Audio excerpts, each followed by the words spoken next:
Wednesday's appointments take effect immediately, with former Chancellor of the Judiciary, Justice Carl Singh, appointed as Chairman of the Constitution Reform Commission, now embarking on the long-awaited task of making consultative changes to Guyana's 1980 Constitution.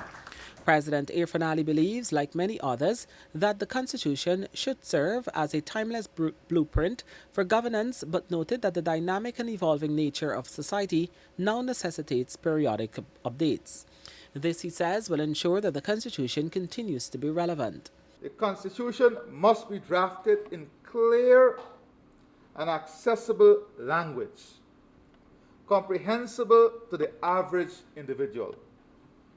This ensures that all citizens can understand their rights and obligations. In August 2022, the Constitution Reform Commission bill, which seeks the establishment of a Constitution Reform Commission to review the country's supreme laws, was passed.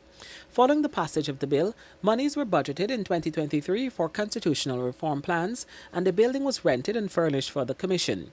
In January 2024, the Parliamentary Committee of Supply approved more funds for this purpose. The Constitution Reform Commission is constituted of wide representation, including the ruling party, representatives of the parliamentary opposition, the legal profession, the labor movement, the indigenous community, the private sector, women, youth, the religious community, and farmers.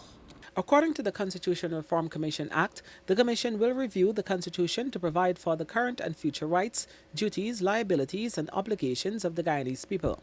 It is mandated for that purpose to receive, consider, and evaluate submissions for the alteration of the Constitution and report its recommendations to the Standing Committee for transmission to the National Assembly.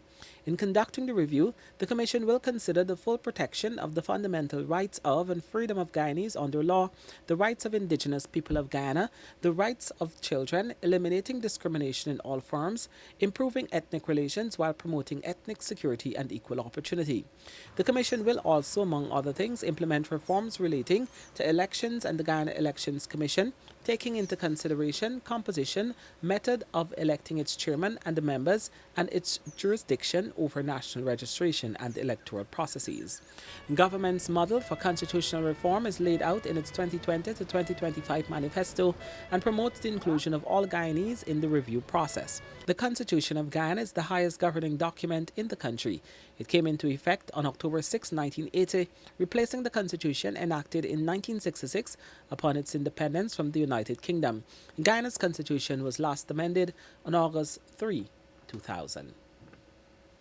For the newsroom, Kurt Campbell.